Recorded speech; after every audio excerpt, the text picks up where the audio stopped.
नमो भगवते वासुदेवाय।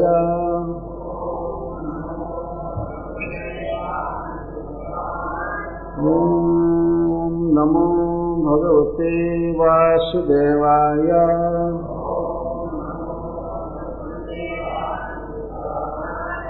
ओम नमो भगवते वासुदेवाय।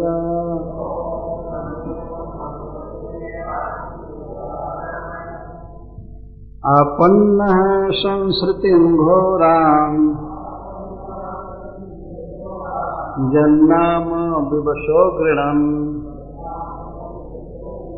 ततः सद्यो विमुच्येत जद्विभेति स्वयं भयम्। जत्पाद संश्रयासुत मुनयः प्रशमायनः सद्यः पुनन्त्युपस्पृष्टः स्वर्धुन्यापोऽनुसेवया। को वा भगवतस्तस्य पुण्यश्लोकेऽद्य कर्मणः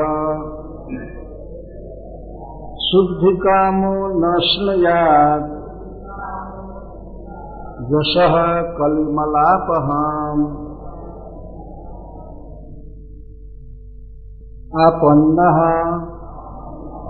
प्राप्त संस्कृति जन्म मरण की परंपरा को घोरा दुस्तरणीय जन नाम जिनका एक नाम भी गृणान उच्चारण करने पर ततः उस संस्कृति से सद्य तत्काल नामोच्चारण मात्र से ही विमुच्येत मुक्त हो जाता है। जब जिस नाम से विभेति भय करता है स्वयं साक्षात भयं काल। जत्पाद संश्रयः जिन श्री कृष्ण के चरण कमल में रहने वाले चरण कमल का आश्रय लेने वाले सुनता हे सुत गोस्वामी मुनयः मुनिजन श्री कृष्ण लीला का मनन करने वाले प्रशमायनः प्रकृष्ट सम के अयन होते हैं अर्थात जिनकी बुद्धि भगवान निष्ठ होती है, जो भगवान श्री कृष्ण की लीला कथा के प्रति पूर्ण आसक्त रहते हैं, ऐसे मुनिजन सद्यः तुरंत पुनन्ति पवित्र कर देते हैं। उपस्पृष्टः केवल सानिध्य मात्र से स्वधूनि श्री गंगा जी का आपः जल समूह अनुसेवया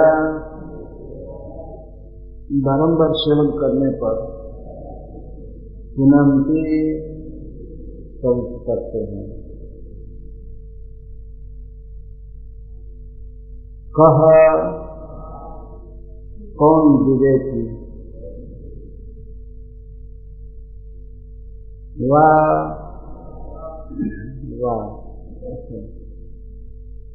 तो फिर कौन ऐसा विवेकी होगा जो पूर्ण श्लोके भगवतः स्वयं भगवान श्री कृष्ण के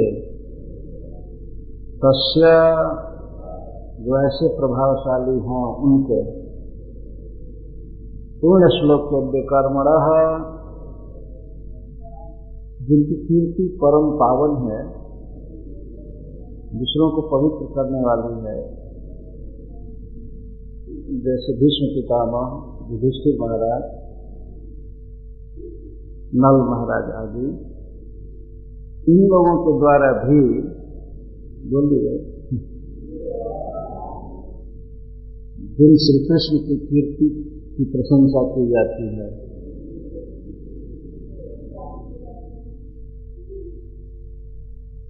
शुद्धि कामः, जो शुद्ध होने की इच्छा रखता है, न सुनयाद, नहीं सुनेगा, जसः लीला कथा, कलिमलापः, कलयुग के कारण लोगों के हृदय में जो इंद्रिय सुख की वासना आ गई है, उस वासना का हनन करने वाला जस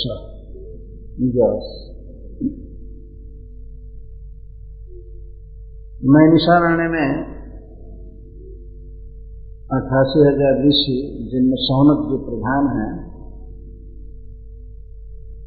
सूत गोस्वामी से भगवान श्री कृष्ण के विषय में अनेक प्रश्न कर रहे हैं।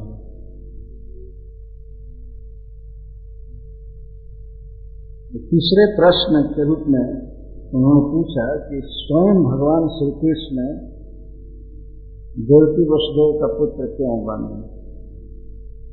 क्या भगवान का विशिष्ट अभिप्राय था उनका पुत्र बनने में और इस संसार में अनेक लीलाएं करने का? इसका उत्तर 10वें स्कंद में दिया जाएगा। इसी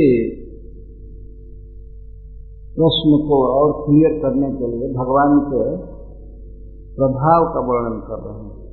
पहले अपनी श्रवणोत्कंठा को व्यक्त किए। तन्नः शुश्रूषमाणा नाम अर्हस अंगानुवर्णितुम वश्यावतारो भूता नाम क्षमाय च भवाय च। यहाँ तक अपनी अभिलाषा व्यक्त किए।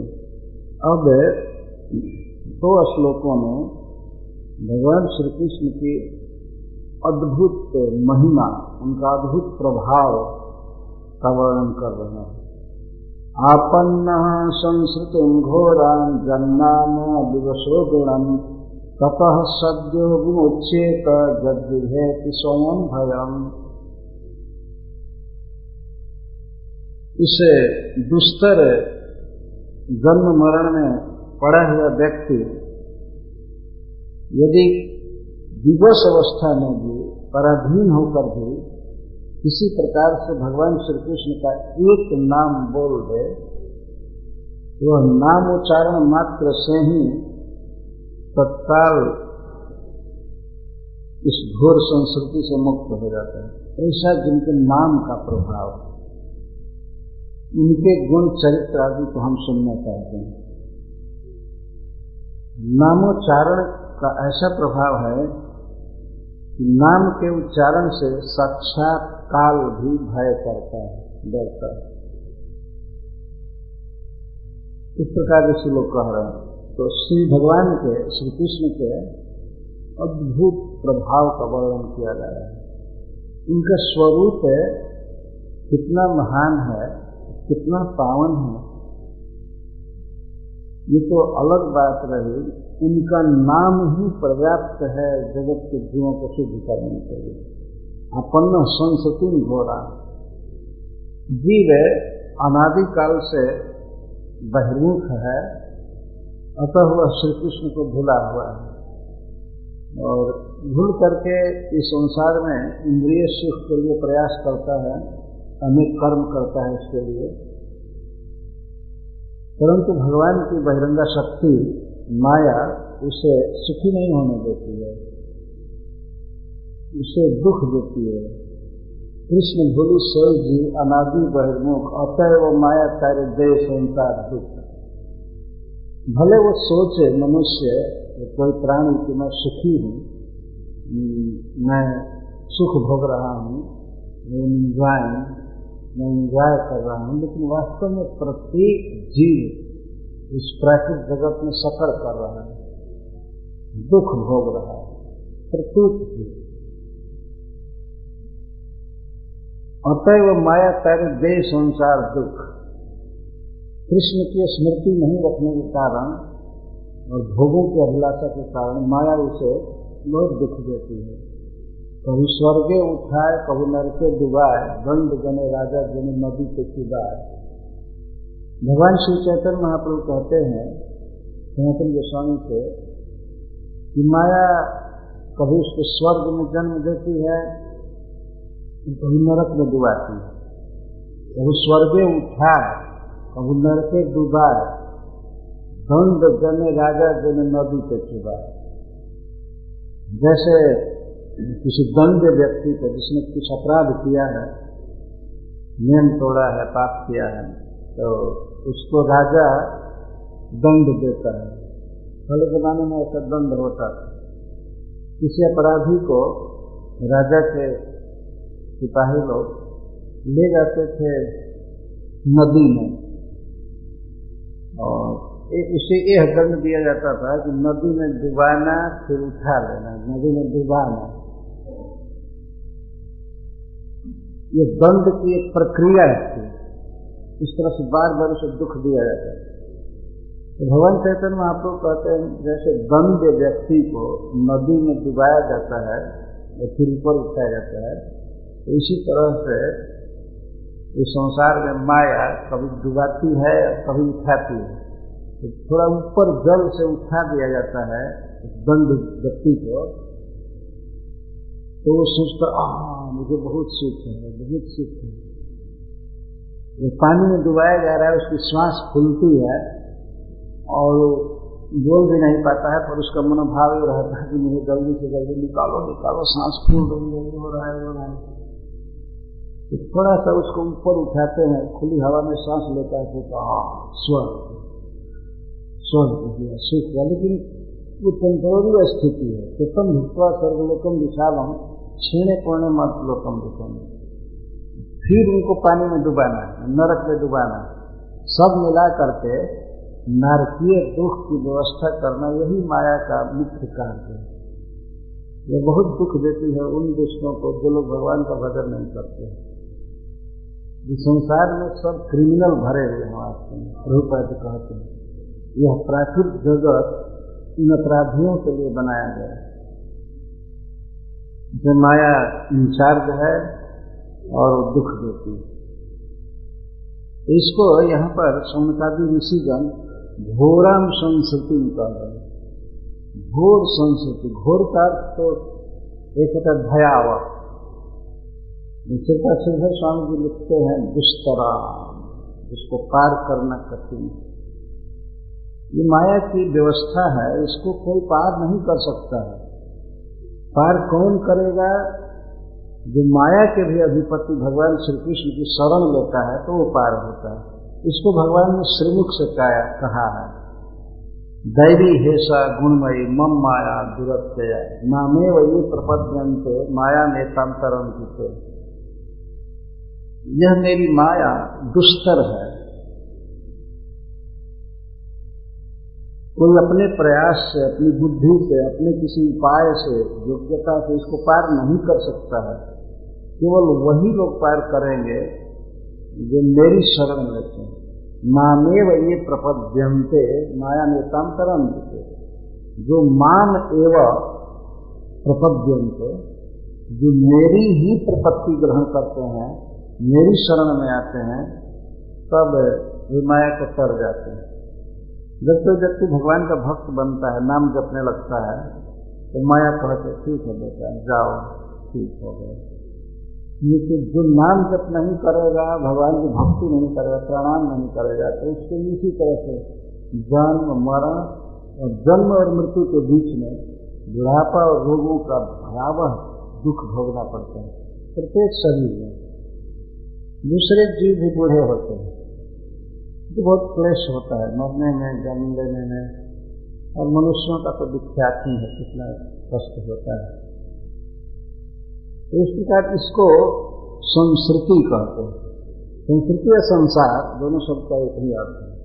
संसार का अर्थ ये दुनिया नहीं है, संसार का अर्थ है आत्मा की जो भिन्न भिन्न दशा होती है, एक दशा से दूसरी दशा, जन्म लेना शरीर में, फिर बूढ़ा होना, उसमें भूख प्यास सर्दी गर्मी आदि सहना, अनेक रोगों को सहना, मान अपमान आदि सब, इसको संसार कहा जाता है। और इन वस्तुओं को तो जीवों को जगत कहा जाता है, जो जगत कहते हैं। लेकिन संसार का मतलब दूसरा है, जीव का संसार। संसार मतलब जन्म मरण भूख प्यास शोक हर्ष दुख जो है इसको संसार कहते हैं और इसी को संस्कृति कहते हैं। ये बहुत दुस्तर है। प्रत्येक व्यक्ति चाहता है कि मैं मृत्यु को लांघ जाऊं, मैं बुढ़ापा से बच जाऊं, मुझे जन्म न लेना पड़े फिर। लेकिन केवल वही बचेंगे और माया को पार करेंगे जो श्री कृष्ण की शरण ग्रहण करते हैं। कोई उपाय नहीं है। श्री कृष्ण की शरण ग्रहण करने की बात को छोड़ दीजिए। शरण ग्रहण करने वाला तो निश्चित ही भगवान को पा जाता है, माया को पार कर लेता है। जो व्यक्ति केवल नाम का उच्चारण कर दे तो वह इस माया को पार कर लेता है। अतः शब्दों विमुच्यते, यह शब्द का अर्थ है नामोच्चारण मात्र से ही। हरे कृष्णा कृष्णा कृष्णा हरे हरे, हरे राम राम राम हरे हरे। एक नाम के उच्चारण से वो माया जगत को पार कर जाता है। ये भगवान के नाम की शक्ति है। अरे जिसके नाम में इतनी शक्ति है जो समूल वासना सहित पाप को नष्ट कर देता है और जीव को संसार बंधन से मुक्त कर देता है, जिसके नाम में शक्ति है, उस प्रभु की महिमा को कौन वर्णन कर सकते हैं। भगवान श्री कृष्ण के नाम की ये महिमा है। केवल उच्चारण मात्र से तत्काल संस्कृति से मुक्त कर दिया जाता है। अद्भुत प्रभाव। इसीलिए मनुष्य जीवन में सबसे बड़ा कार्य, सबसे बड़ा पुरुषार्थ, तो सबसे बड़ा सौभाग्य यही होगा कि कोई व्यक्ति भगवान के नाम का उच्चारण करे। हरे कृष्णा कृष्णा कृष्णा हरे हरे, हरे राम राम राम हरे हरे। यही सबसे बड़ा धन है वास्तव। मनुष्य जीवन में कमाई जो कर सकता है मनुष्य, यही सबसे बेस्ट कमाई है कि भगवान श्री कृष्ण के नाम का उच्चारण किया जाए सदा। और यही सबसे बड़ा सौभाग्य है, यही सबसे बड़ा यज्ञ है, सबसे बड़ी तपस्या है, सबसे बड़ा धर्म है, भगवान के नाम का कीर्तन करना है। इस श्लोक में भगवान के अद्भुत महाप्रभाव का वर्णन ऋषि लोग कर रहे हैं। जिनके नाम की ऐसी महान अद्भुत महिमा है, ऐसे श्री कृष्ण की लीला कथा का हम श्रवण करना चाहते हैं। हमारी अभिलाषा है, कृपया हमको सुनाए। इसका पूर्व श्लोक से संबंध है। पूर्व का श्लोक जैसे तन्नः सुशुर्षमाणा नाम अर्ह संगान वर्णितुम, और उससे भी पहले सूतजना से भद्रम थे। इन श्लोकों से इस श्लोक का संबंध है। जिनके नामोच्चारण की इतनी बड़ी महिमा है, उनके गुण लीला कथा आदि का कितना महत्व होगा, ये समझने की बात, तो हम उसे सुनना चाहते हैं।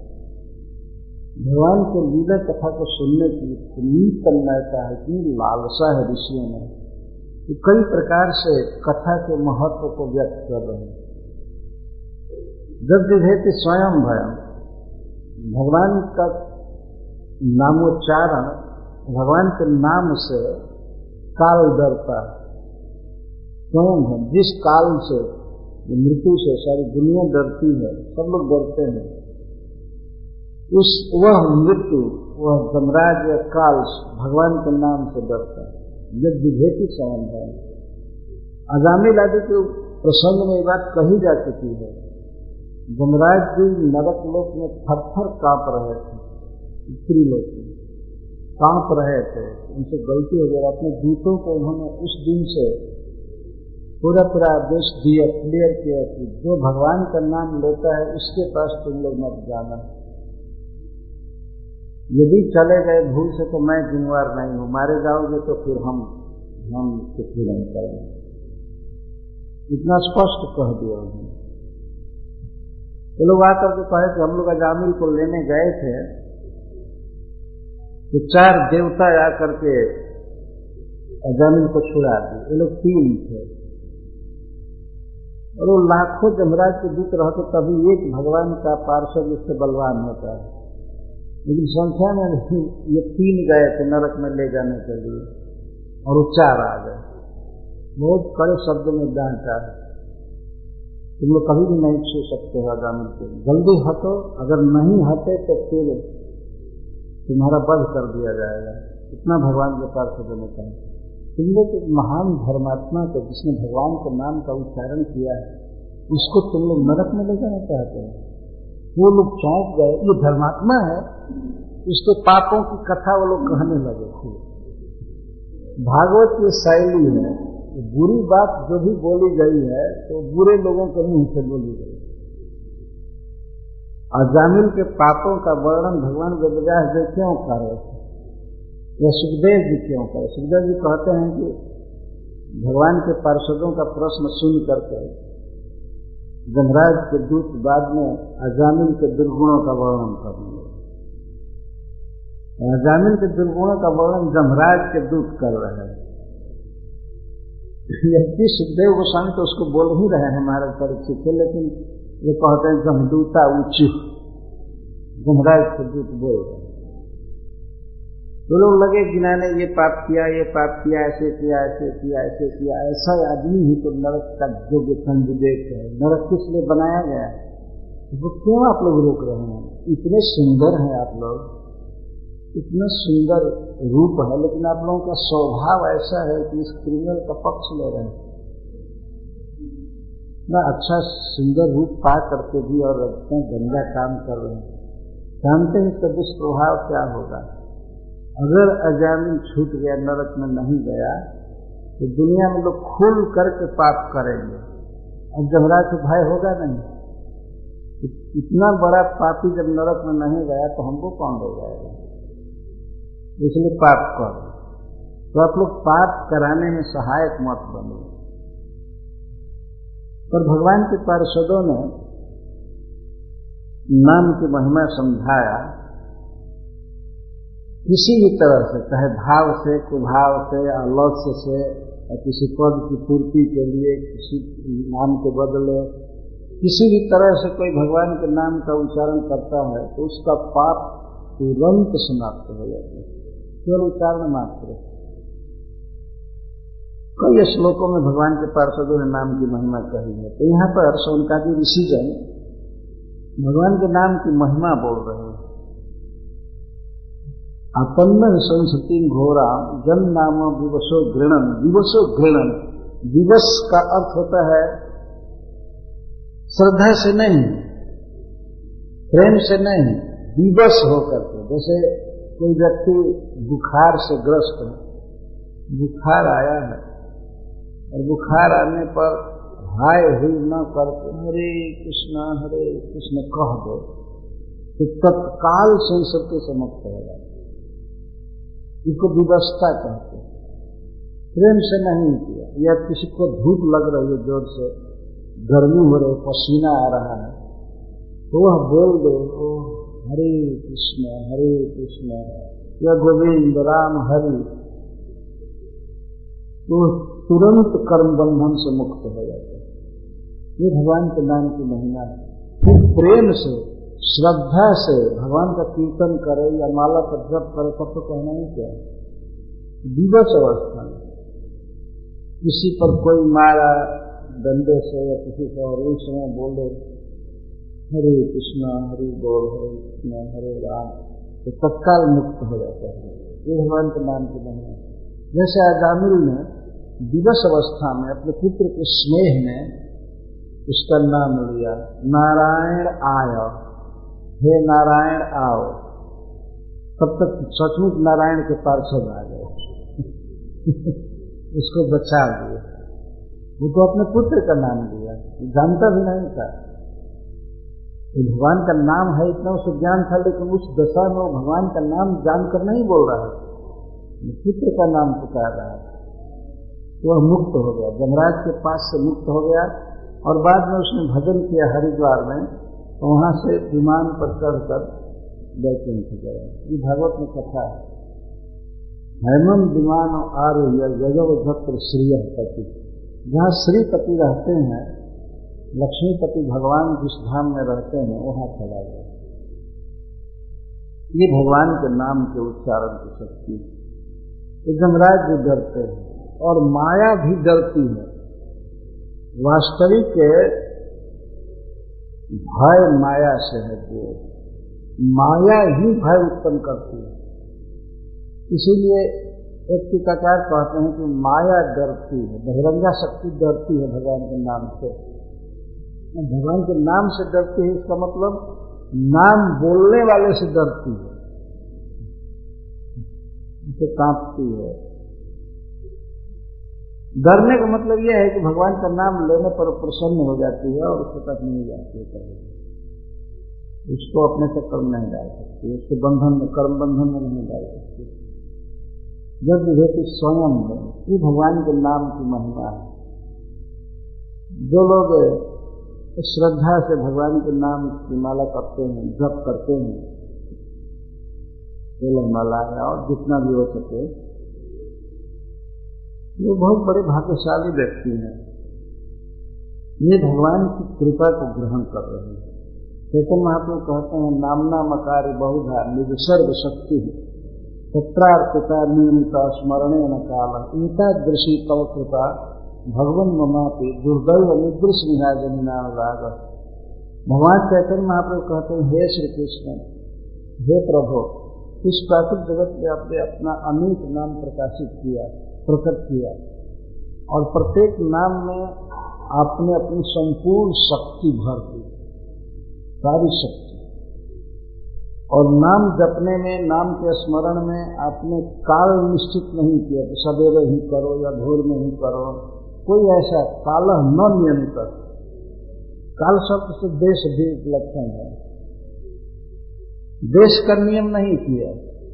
जो मंदिर में ही बैठ करके करो, रसोई में नहीं कर सकते हो या ऑफिस में नहीं कर सकते। कुछ काम ऐसे हैं जो सब जगह नहीं किए जाते।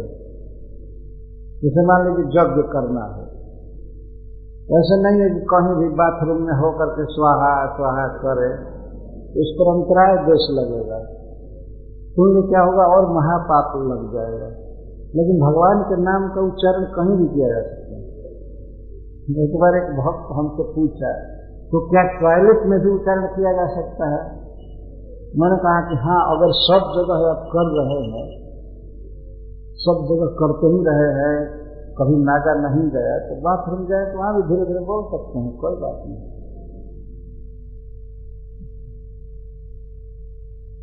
कहीं भी भगवान का नाम लिया जा सकता है। देश का नियम नहीं है, काल का भी नियम नहीं है, और कई कामों में काल का नियम है। जैसे संडे को दुकानें बंद रहती है, संडे को आप वस्तु नहीं ले सकते, इस काल द्वारा बाधित। यह दिन, यह तिथि, वह तिथि, कई कार्य ऐसे लोक में भी देखे जाते हैं, सब दिन सब समय नहीं कर सकते। काल का बंधन देखिए, 7-8 बजे दुकान खुलेगी, 8-10 बजे, फिर उसके बाद क्लॉज, रात भर बंद। लेकिन भगवान का नाम ऐसा है कि अब कभी भी आधी रात को नींद खुले हरे कृष्ण जप सकते, या सवेरे जपे, शाम जपे, भोर में जपे, कभी सब समय किया जाएगा। कीर्तन वो सदा हरि, भगवान का कीर्तन किसी भी समय किया जा सकता है और किसी भी देश में। देश का मतलब स्थान होता है, प्लेस। कहीं भी गली में या ऑफिस में, घर में, दुकान में, कहीं भी भगवान का नाम बोला जा सकता है। हम लोग प्रचार करके देखे हैं, गांव में हल चलाते समय भी लोग नाम लेते रहते थे। अब तो सब बैलों को काट कर कसाई खा गए, बैल बचे नहीं, ट्रैक्टर से खेती होती है, वो सब देखने को मिलता नहीं। लेकिन हल चलाते समय भी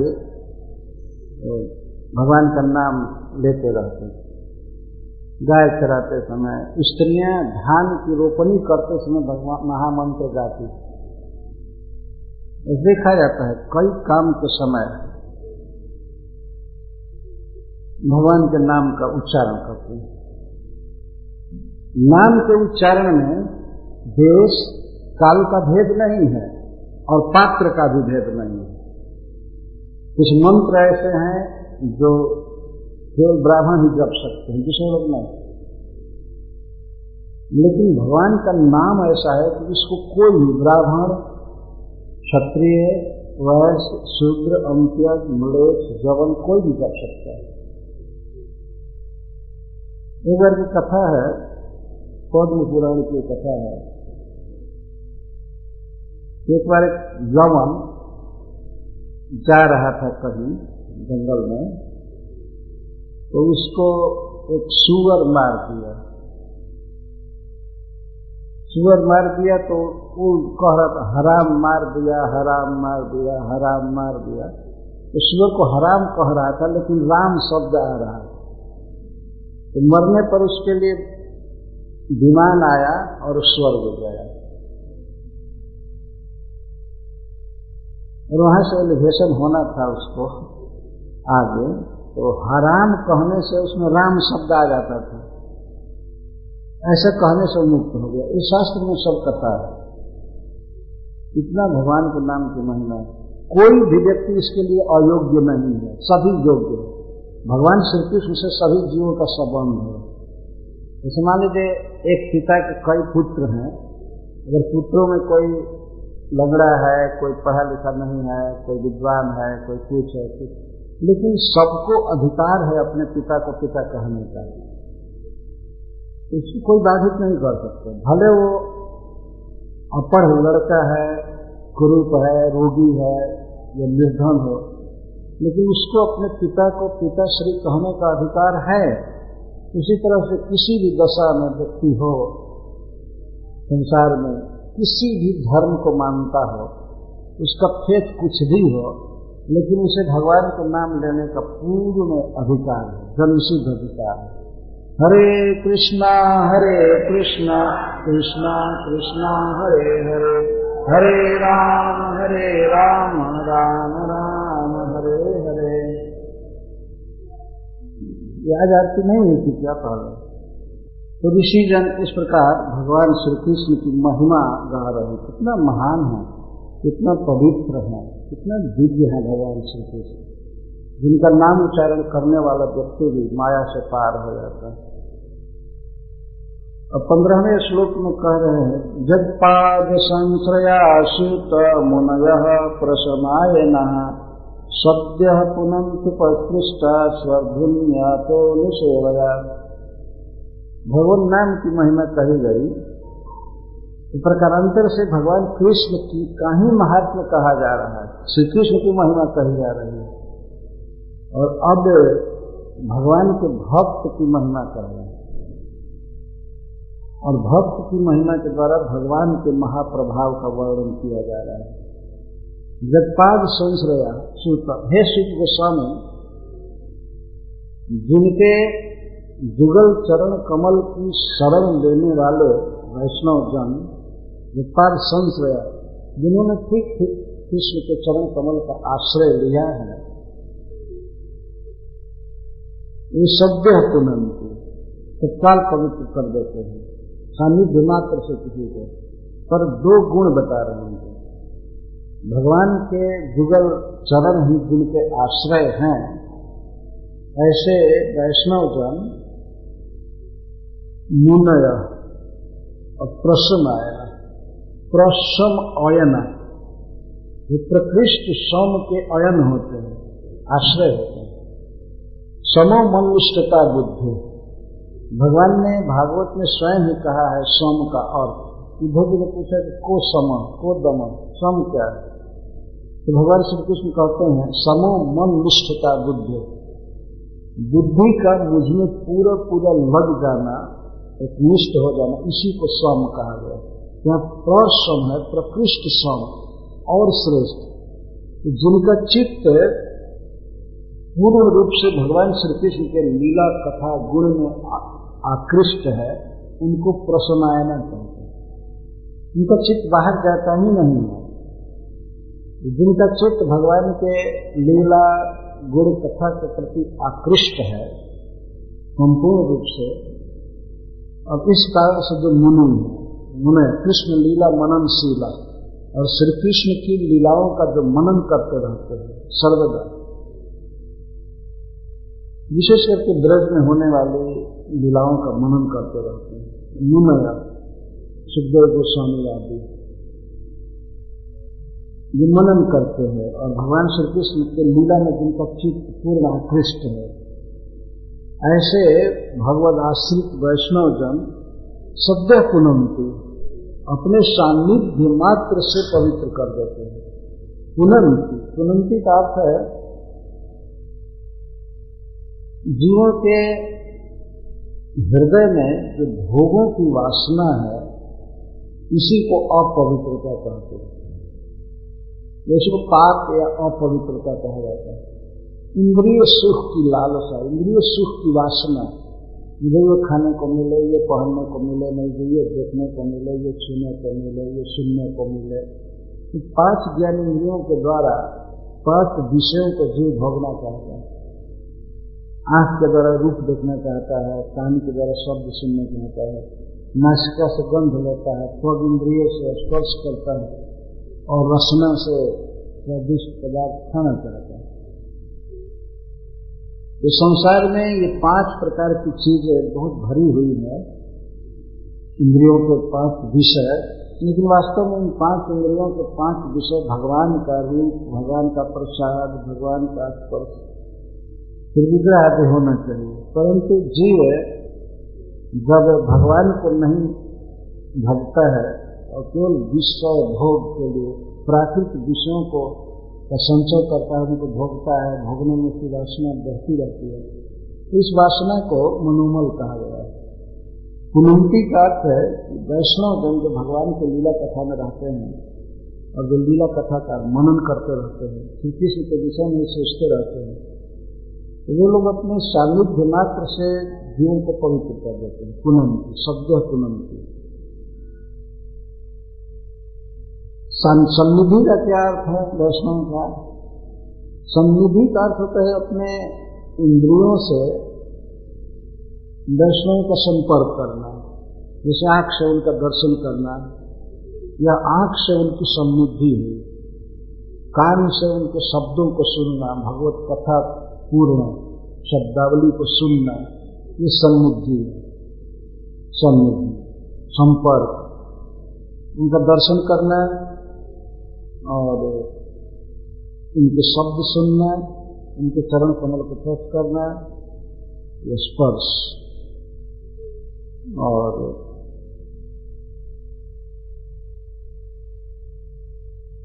और उनका उच्छिष्ट प्रसाद खाना। भगवान का प्रसाद वे खाते हैं तो इसे तो महाप्रसाद कहते हैं। जब वैष्णव उसको खाते हैं तो महाप्रसाद कहा जाता है। ऐसे चैतन्य चरितामृत में लिखा गया है। कृष्ण शिष्ट को महाप्रसाद कहते हैं, और वैष्णव भक्त जब उस महाप्रसाद को खाता है तो उसमें 2 बार महा लगाना पड़ता है। महाप्रसाद, भगवान का अधरामृत तो उसमें आया ही है, और भगवान के भक्त का जब अधरामृत किसी में मिलता है तो महाप्रसाद। इस प्रकार भगवत भक्तों का दर्शन करना और उनके श्रीमुख से कथा सुनना, भगवान के लीला गुण को सुनना, वास्तव में सन्निधि में यही मुख्य सान्निध्य है। दर्शन और श्रवण मुख्य सान्निध्य यही है। इस सान्निध्य मात्र से मुनय प्रसमायना जगतार्थंश्रया पुनंति, भक्तों जीवों को तत्काल पवित्र कर देते हैं। एक बार कुरुक्षेत्र में भगवान श्री कृष्ण गए थे, सूर्य ग्रहण लगा था, द्वारका से सब लोग गए थे, ब्रज से भी लोग गए थे, भगवान के बहुत जितने संबंधी थे सब गए थे। तो संख्या भी नहीं गिन सकते कि कितने साले थे, कितने कौन कौन थे। 16,108 विवाह हुआ, कितने ससुर, कितने साले और संबंधी सब आए ही थे। उस अवसर पर बहुत ऋषि मुनि भी आए थे कुरुक्षेत्र। तो स्नान का बहाना था ब्रह्म सरोवर में, लेकिन वास्तव में भगवान श्री कृष्ण का दर्शन करने के लिए आए ऋषि लोग। तो भगवान एक मनुष्य के भाव में लीला कर रहे हैं। ये कहते हैं कि जिन लोगों की तीर्थ में पानी में तीर्थ बुद्धि है, जब तीर्थ बुद्धि शरीर न कर जने सभी जैसा गो कर जस्यात्म बुद्धि पुणते प्रधात होते। भगवान कहते हैं कि जिस व्यक्ति की इस कुणप में, लाश में आत्मबुद्धि है, ये मरा हुआ देह है, पंचभूता भौतिक देह में जो आत्मबुद्धि का देह को माया मानते हैं, और विषय बुद्धि कुणते प्रभात होते, स्वभी कलत्रादिशु, और पत्नी पुत्र आदि ये मेरे हैं जिनकी ये बुद्धि है,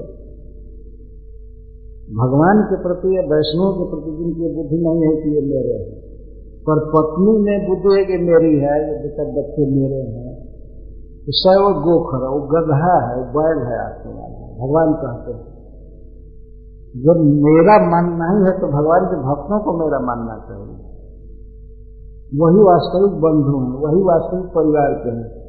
लेकिन देख रहे संसार में प्रत्येक व्यक्ति मानता है पत्नी मेरी है और इसे जन्मे हुए बेटा बच्चे मेरा परिवार, और देह में आत्मबुद्धि, अहंता और ममता, सभी कलत्रा जिसमें भौम इज्जती और भूमि के विकार। भौम कहते हैं भूमि से बना हुआ, जैसे पत्थर से बना हुआ या लोहा से, काठ से या मिट्टी से बने हुए जो मूर्तियां हैं, इन्हीं में इज्जत है, पूज्य बुद्धि है, यही हमारा इष्ट देव है, इसी की पूजा करते हैं। और यदि वैष्णवों का तिरस्कार करे तो उनको भी भगवान कहते हैं गधा है, बैल है, तो गोखर, सबके साथ लगाना पड़ेगा। जब तीर्थ बुद्धि सलिले न कढ़ी जनेशु अभिज्ञेशु सैव गोखर, और दूर दूर में कोई पानी है, जलाशय है, नदी है, तो उसी में तीर्थ बुद्धि है, ये हमको पवित्र कर देगा, ये हमको पवित्र कर देगा। पर मेरे लीला कथा के जानकार मेरे भक्तों में अभी भी जन्म में यदि तीर्थ बुद्धि नहीं है तो ऐसा व्यक्ति सब गधा है, बैल है। ध्यान देता है ऋषियों से कह रहे हैं स एव गोखर, स एव गोखर, वही गो है, वही खर है, वही बैल है, वही गधा है। बल्कि वो गधा और बैल ठीक है, वो गधा और बैल नहीं, असली बैल और असली गधा वही है। ये देह को मैं मानता है और परिवार में स्त्री पुत्र आदि को मेरा मानता है, और पृथ्वी के विकार मूर्तियों को ही पूज्य मानता है, वैष्णवों को पूज्य नहीं मानता है, भगवान के भक्तों का सत्कार नहीं करता है। ये अद्भुत क्रांतिकारी बात भगवान कह रहे हैं। जगह जगह मूर्तियां हैं, मूर्तियों की लोग पूजा करते हैं, करते हैं, वैष्णवों की पूजा नहीं करते।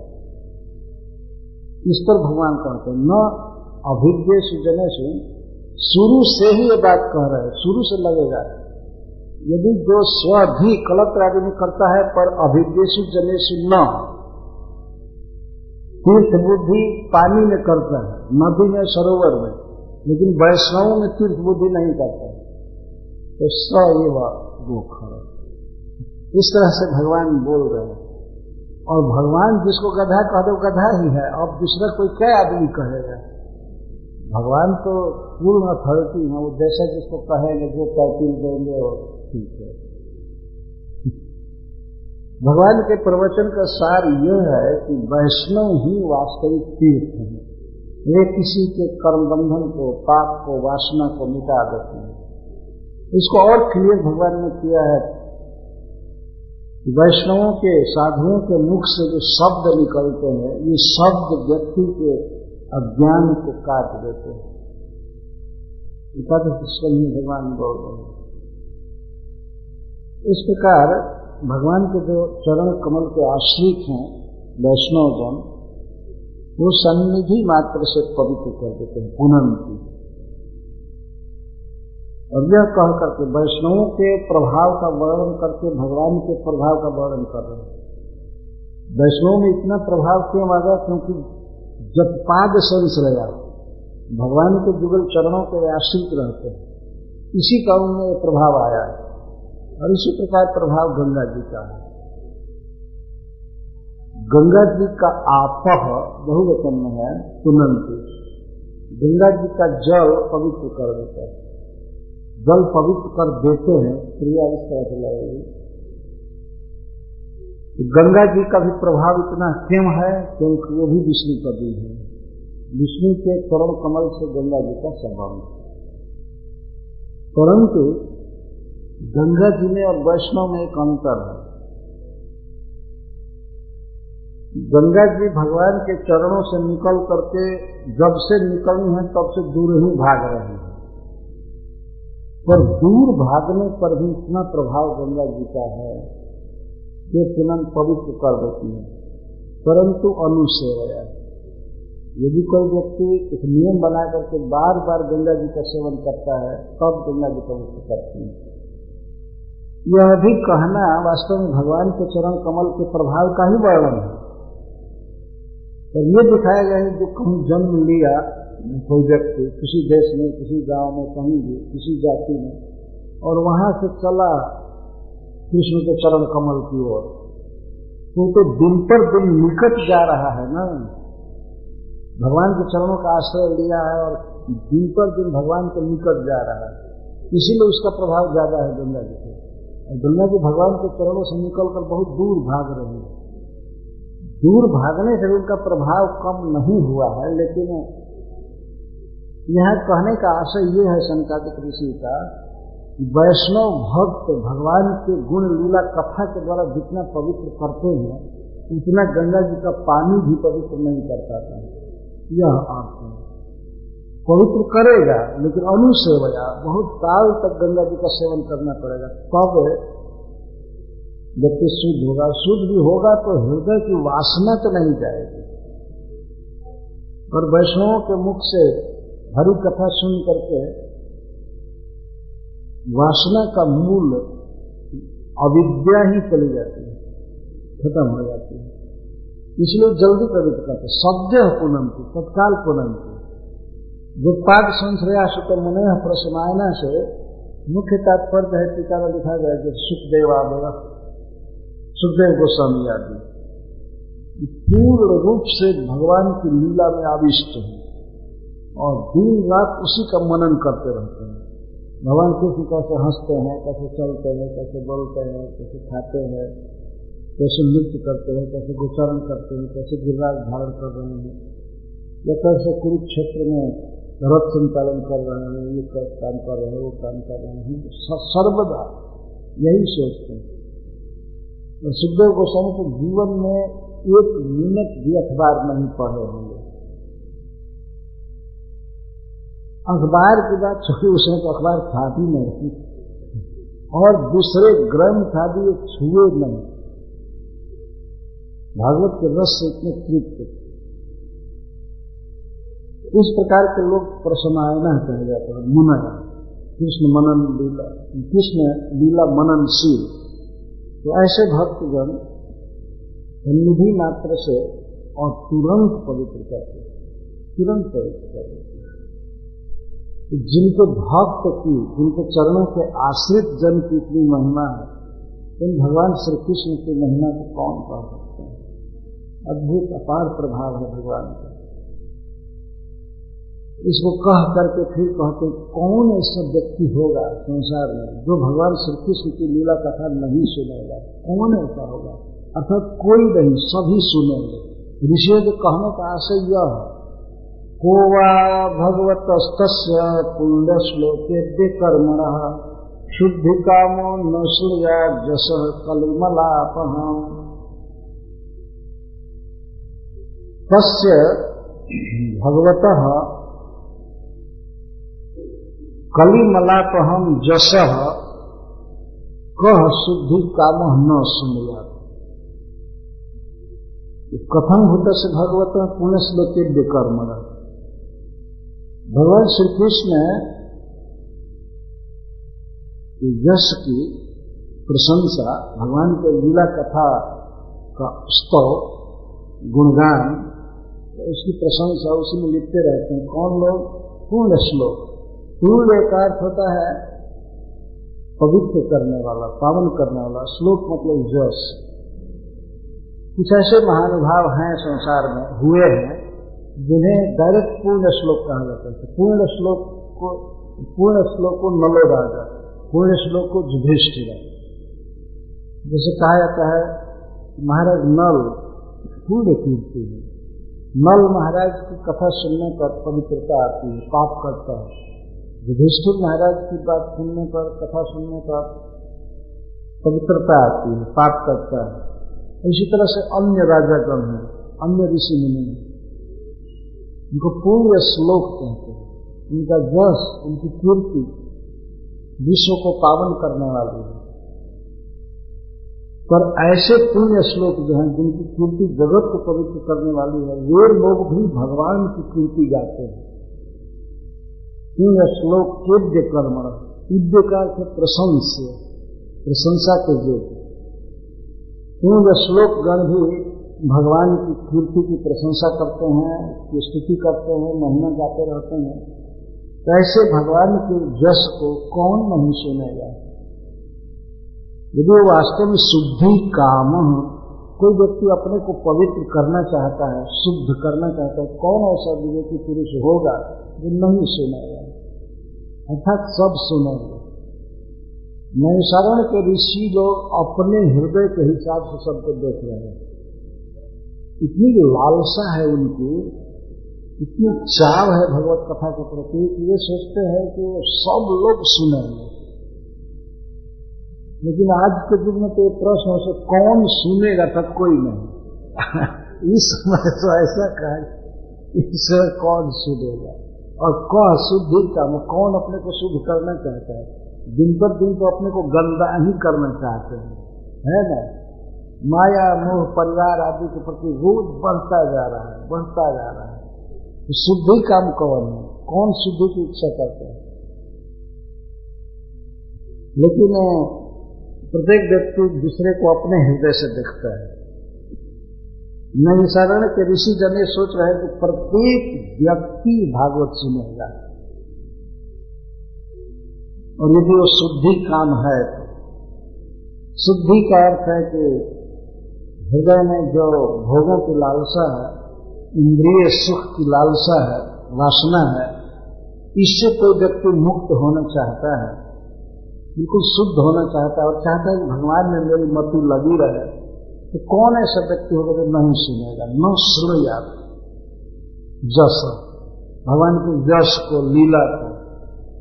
कलिमलाप, कलिमल आप, कलयुग के मल को दूर करने वाला है भगवान का यश। कलयुग में कोई मल नहीं है वास्तव में। कलिमलापहम का अर्थ है कि कलयुग के कारण जो लोगों के हृदय में मल जम जाता है, इंद्रिय सुख भोग की लालसा बढ़ जाती है, वासना बढ़ जाती है, उस लालसा को वासना कहते। वासना का अर्थ होता है उसके बिना वो रह नहीं सकता है, व्याप्त हृदय हो जाता है। हमको ये चाहिए, हमको ये चाहिए, ये चाहिए, ये चाहिए। वो खाना चाहता है, देखना चाहता है, सुनना चाहता है, सारे धर्म कर्म को छोड़ करके।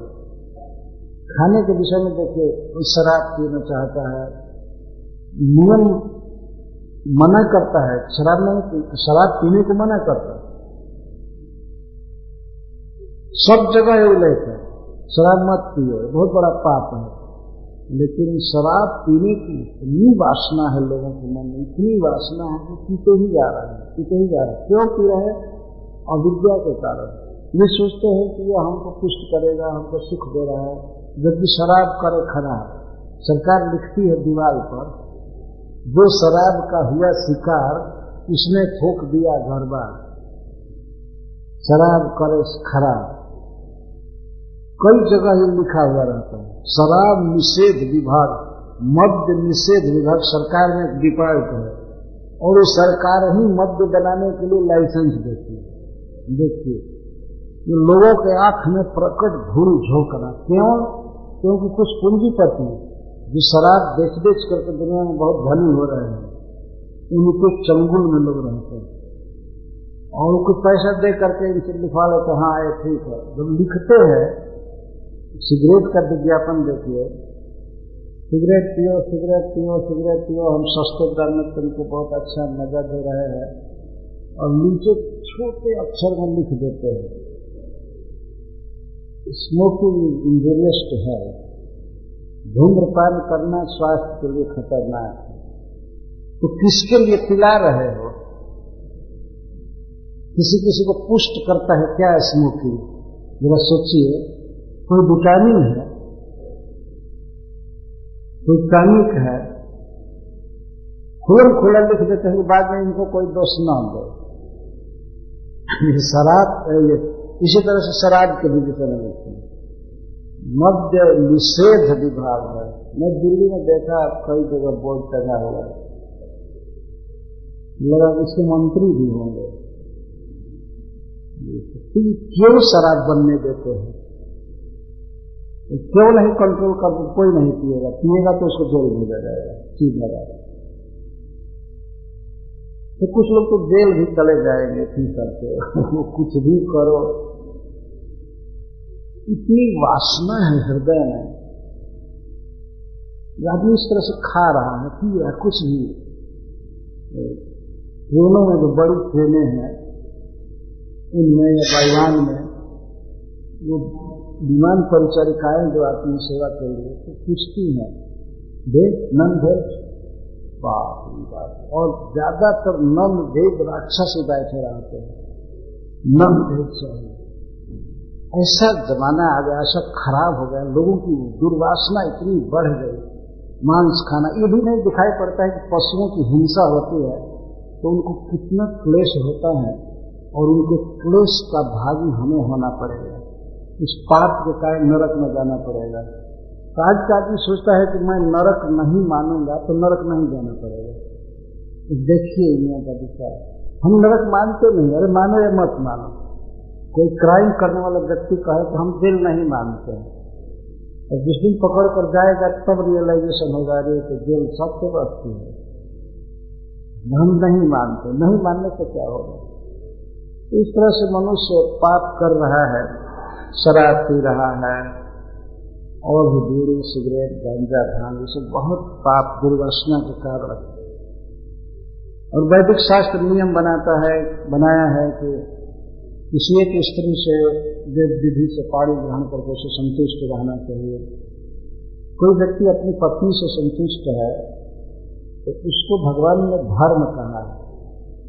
गीता में धर्म विरोधो भूतेषु कामोषु भर्तर्षभ, हे भरतऋषभ, जीवन में जो काम वासना है यदि वह धर्म के अनुकूल है, अविरुद्ध है, तो मेरा स्वरूप है।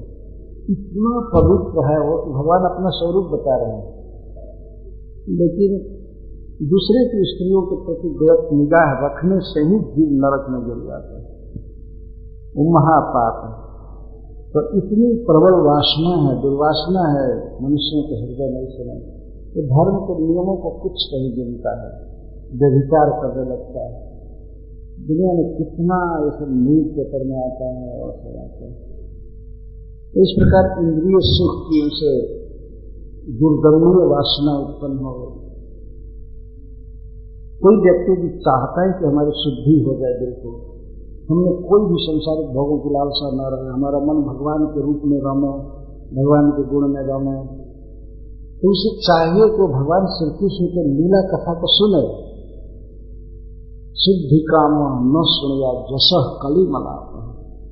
तो कलयुग में यह किया है, भोजन में मांस भक्षण करना, जीवों का वध करना, इतना जीवों पर संकट है। भगवान ने मनुष्यों को दो उपजीव्य बनाया है जीविका में सहायता देने के लिए, वृक्षों को और पशुओं को। ये मनुष्य जीवन में बहुत सहायक है। वृक्ष किस तरह से मनुष्य को जीने में सहायता करते हैं, घर बनाने में, फर्नीचर बनाने में, कई तरह से मदद करते हैं। पर मनुष्यों ने वृक्षों को समाप्त कर दिया, बहुत कम वृक्ष बचे। और पशु दूध देते हैं और सवारी के काम में आते हैं, वजन ढोते हैं, कई प्रकार से एनर्जी है। जैसे हल में बैल चलता है, घोड़ा है, भैंसा है, ये सब पशु किस तरह से हेल्प कर रहे हैं। पर असुर प्रकृति के मनुष्य इनको काट करके खाते जा रहे हैं। थोड़ा भी दर्द हृदय में नहीं होता है इन पशुओं की हत्या करने। तो मनुष्य अपने ही पैर में कुल्हाड़ी मारता जा रहा है, अपने ही पैर। सपोज मान लीजिए खेती करने के लिए बैल है, यदि बैल नहीं रहेंगे और किसी दिन किसी कारण से, किसी महायुद्ध के कारण जैसे तेल मिलना बंद हो गया, तो भूमि रहते हुए भी खेती नहीं हो पाएगी। और खेती के बिना अन्न नहीं होगा, आदमी को ऐसे ही मरना पड़ेगा। ये दिन आने वाला है। ये पशुओं की इस तरह से हत्या आदमी करता जा रहा है, अपनी एनर्जी खत्म करता जा रहा है, ये दिन देखना पड़ेगा मनुष्य समाज को।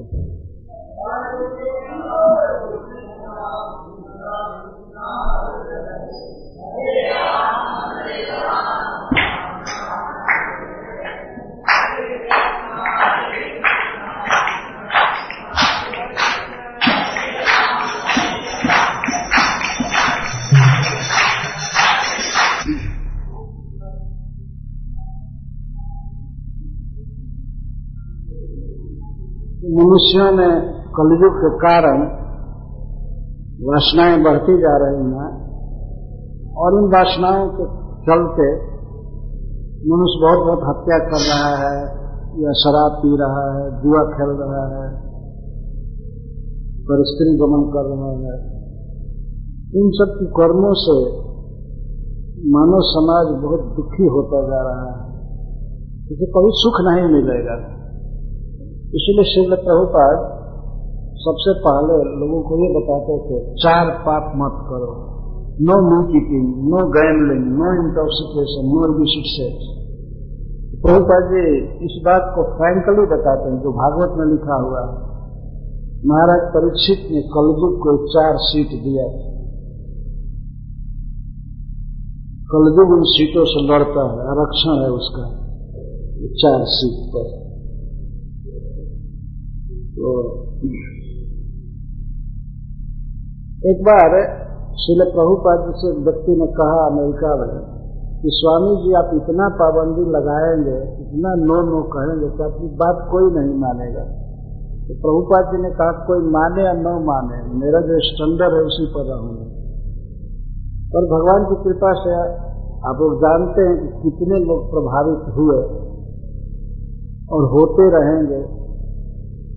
सारी दुनिया में शाकाहारी भोजन के प्रति आकर्षण बढ़ा है। इसकी संख्या बहुत कम है अभी, लेकिन ये बढ़ रहा है। कुछ लोग तो शाकाहारी हो रहे हैं फिजिकल पॉइंट ऑफ व्यू से, मांस खाने से बहुत रोग बढ़ रहे हैं, इसलिए कुछ लोग मांस से परहेज कर रहे हैं। अभी अभी आपने सुना किस तरह के रोग बढ़ रहे हैं मुर्गी खाने से। तो इस तरह के और भी रोग हैं, कई प्रकार के रोग मांस भक्षण से बढ़ रहे हैं, शराब से रोग बढ़ रहे हैं, अवैध स्त्री संग से बढ़ रहे हैं, एड्स से आदि जो हो रहा है, ये सब इससे बढ़ रहे हैं। इन्हीं चारों पापों के कारण संसार में बहुत रोग बढ़ रहे हैं। पहले जिन रोगों की कल्पना भी आदमी नहीं करता था, शुरू में नाम सुनने को मिलता है, बाद में वो रोगी भी देखने को मिलता है। पहले ये सब रोग कोई जानता ही नहीं था ही नहीं। यदि कोई व्यक्ति चाहता है समाज को सुखी करना, तो उसे चाहिए व्यक्ति को शुद्ध करना। अगर व्यक्ति शुद्ध होगा तो व्यक्ति का ही सामूहिक रूप समाज है। एक व्यक्ति समाज की इकाई है। तो शुद्ध करने के लिए पूरा होल सेल झुंड के झुंड मनुष्यों को शुद्ध करने का क्या उपाय है? भगवान श्री कृष्ण की लीला कथा का श्रवण। पूर्ण शुद्धि होती है और एक साथ शुद्धि होती है। 88,000 ऋषि लोग सुन रहे हैं कथा। इस प्रकार भगवत कथा श्रवण की व्यवस्था करना, कहना, सुनना,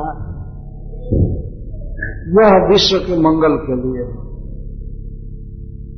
इसे शुरू में ऋषियों ने कहा कि नहीं, सूत जी आगे दूसरे अध्याय में कहते हैं कि आप लोग लोक हित के लिए प्रश्न किए।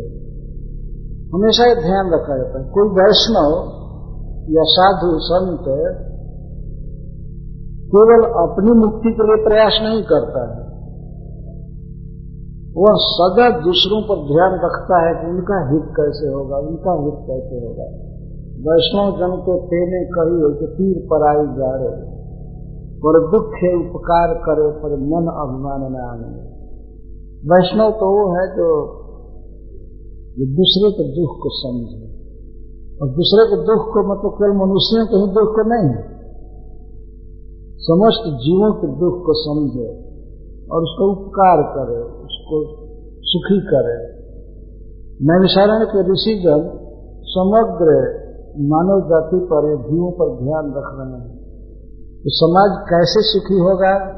भगवान का नाम संकीर्तन करने से। जैसे पूर्व के श्लोक में कहा गया, भगवान का नाम लेने से जीव सुखी होगा, भगवान की कथा सुनने से सुखी होगा। इसके अलावा और कोई उपाय नहीं है। भले कोई मूर्ख मनुष्य या मनुष्यों का समुदाय बात समझे कि नहीं ऐसे हित नहीं होगा, ये करने से होगा, ये करने से होगा, कभी नहीं हो सकता। भगवान के लीला कथा से ही जीव का अज्ञान जाएगा और अज्ञान जाने से ही वो सुखी हो सकता है और परमार्थ परम पुरुषार्थ लाभ कर सकता है। उसमें भी विशेष करके श्रीमद् भागवत की जो कथा है, यही पुरुषार्थ दायिनी है, परमानंद प्रदायिनी, भगवान का चरण कमल देती है। इसीलिए नैमिषारण्य के ऋषिगण अपनी श्रवण वासना को, अपनी श्रवण उत्कंठा को व्यक्त कर रहे हैं। कौन ऐसा होगा जो नहीं सुनेगा? सबको सुनना चाहिए, सबको यही सुनना चाहिए, और हम लोग तो इसे सुनने पर पड़े हुए। यह कह करके फिर ये कहते हैं, तस्य कर्माणुदाराणि परिगीतानि सुहृदि ब्रूहि नः श्रद्धानानां लीलया दधतः कलह। जो स्वयं भगवान श्री कृष्ण अवतरित होते हैं तो अपनी कलाओं को, अपने अंशों को अपने साथ ही लेकर के प्रकट होते हैं। इसलिए इस श्लोक में भी भगवान कृष्ण के लीला चरित्र के विषय पर किया गया, ऐसा जीव गोस्वामी जी कहते हैं। लीला दधता कला, अपनी लीला से ही, अंतरंग शक्ति से ही, अंतरंगा शक्ति से भगवान अपने साथ सारे अवतारों को समेटे रहते हैं। चैतन्य चरितामृत में कहा गया है, पूर्ण भगवान अवतरित जय काले अन्य अवतार सब ताते असीमित है। जब पूर्ण भगवान अवतरित होते हैं स्वयं भगवान, तो अन्य सारे अवतार उनके साथ प्रकट होते हैं। तो लीलया दधतः कला, लीला शक्ति से ही भगवान अन्य समस्त अवतारों को दधतः अपने में धारण किए हुए प्रकट होते हैं। तस्य कर्माणि उदाराणि, ऐसे प्रभु के, श्री कृष्ण के, स्वयं भगवान के उदार कर्मों को हम सुनना चाहते हैं। ब्रूहि श्रद्धाना, हमारी बहुत श्रद्धा है भगवान श्री कृष्ण की इन लीलाओं को सुनने के लिए, बहुत श्रद्धा है। श्रद्धा का तो उत्कट लालसा, हमारी बहुत लालसा है, कृपया आप हमें सुनाइए। स्वयं भगवान की लीला को सुनना चाहते हैं। इस श्लोक में यही आशय व्यक्त किया गया है। उदाराणि कर्माणि, भगवान श्री कृष्ण का उदार कर्म है। उदार का अर्थ होता है सीमा से बाहर या लौकिक मर्यादा से ऊपर। मनुष्य का कुछ पावर है, कुछ कर्म कर सकते हैं, नहीं कर सकते हैं, देवताओं की कुछ सीमित शक्ति है, लेकिन भगवान के जो कर्म है प्रकृति के बंधन से परे है, अप्राकृत है, दिव्य है, देश काल आदि से अपरिच्छिन्न है। और उदार का एक और अर्थ होता है, उदार का अर्थ होता है परम दाता, जो बहुत दान दे, बहुत दान दे, उसको उदार कहते हैं।